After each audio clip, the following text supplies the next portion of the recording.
সারিতে 3টা আসন 3টা সারি বিএনপির লিডাররা দখল করে বসে আছে। এইটার সাথে বরং তুলনা করা যায়, আগে কিন্তু তাই হইতো, আগেও তাই হতো, গণভবনে তাই। মানে আমার ধারণা এই জিনিসটা যেমন আমাদের চোখে পড়েছে, আমার ধারণা এই জিনিসটা তারেক রহমানের চোখে পড়া উচিত। এখানে বরং আমি বলবো আপনার সাথে, যেহেতু আমি নিজে ছিলাম ওখানে, প্রেস উইং এখন মোটামুটি বেশ শক্তিশালী, বরং তারাই যদি থাকতেন সমস্যা কী ছিল?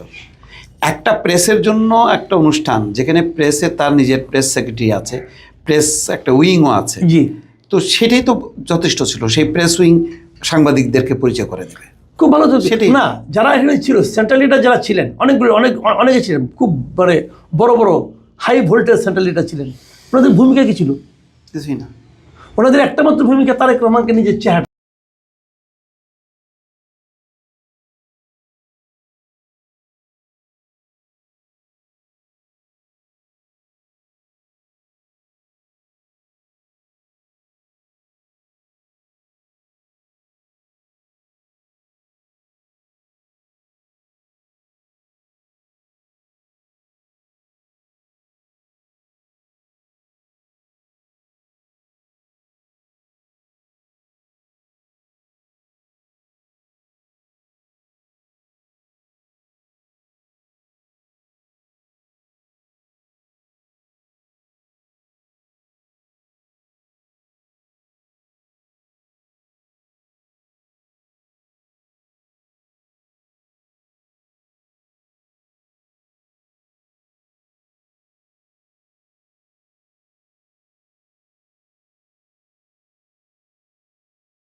উনি আমার কথা হলো কি করতে হবে না করতে হবে সেটা অবশ্যই তারেক রহমান আপনার কাছে জানতে চেয়েছেন, কিন্তু সাংবাদিক হিসাবে আমার কাজ কিন্তু এগুলি না, আসলে ঠিক মানে পেশাগত জায়গাটাই বরং গণমাধ্যমের স্বাধীনতা কিভাবে এনশিওর হবে, অতীতের কি ছিল আর কোনটা হওয়া উচিত এই সংক্রান্ত আবার কিছু কিছু সিনিয়র সাংবাদিক, সেটা কিন্তু আমি নুরুল কবিরের মধ্যে দেখলাম, নুরুল কবিরের মধ্যে ছিল, তৌফিক ইমরোজ খালিদের মধ্যে ছিল, মতিউর রহমান চৌধুরীর মধ্যে ছিল, এই গ্রাম দেখেছি। আবার কেউ কি এমন ভাবে বলার চেষ্টা করলো যে তারেক রহমান 17 বছর ছিল না।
পর্যায়ে একেবারে রুট লেভেলে একজন হয়তো উপজেলার সে সম্পাদক পদ বা কোনো রকম একটা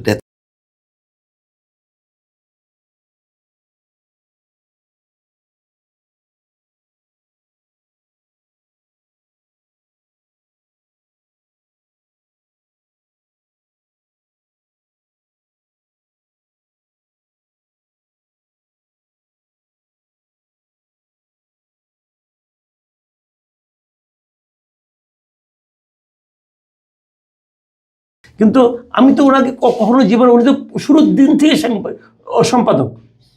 আমরা তো জানি যে সাংবাদিক হতে হলে মাঠ পর্যায়ে কাজ করতে হয় ভাই, কাজ করে ধীরে ধীরে ধীরে ধীরে আমরা সম্পাদকের কথা ভাবি। তো উনি তো শুরুর দিন থেকেই সম্পাদক, তাহলে উনি যেভাবে কথা বললেন আমার কাছে মানে এটা মনে হয় যে এখানে সৌজন্যতার অভাব আছে অনেক। যদি অডিয়েন্স লেভেল থেকে সাংবাদিকদের প্রশ্নের মধ্যেও কি কোনো ম্যাচুরিটি পাইলেন নাকি? আমি খুব মানে এখানে আমি যেটা বলছিলাম শুরুর দিক থেকে, এটা যে যাই বলুক অনেক কিছু বলছে, কিন্তু আমার কাছে মনে হয়েছে যে ওই যে ট্র্যাডিশনটা, ওই যে গড্ডালিকে প্রবে গা ভাসানোর যে প্রবণতাটা, এটা মোটামুটি সবার মধ্যে ছিল। আবার এটা আমি প্রেস উইংয়েরও কিছু বলবো, আমি ঘাটতির কথা বলবো। প্রেস উইংও যাদেরকে মঞ্চে ডেকেছেন সেখানেও আমার মনে হয় যে ওই নির্বাচনটাও যথাযথ হয় নাই, ওখানে একটু মানে আপনার একটু ঘাটতি হয়তো বা আছে।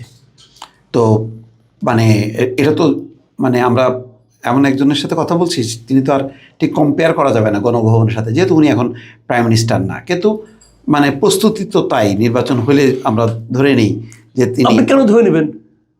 আমি তো ধরি না। কেন ধরেন না? তাহলে নির্বাচন হচ্ছে কেন?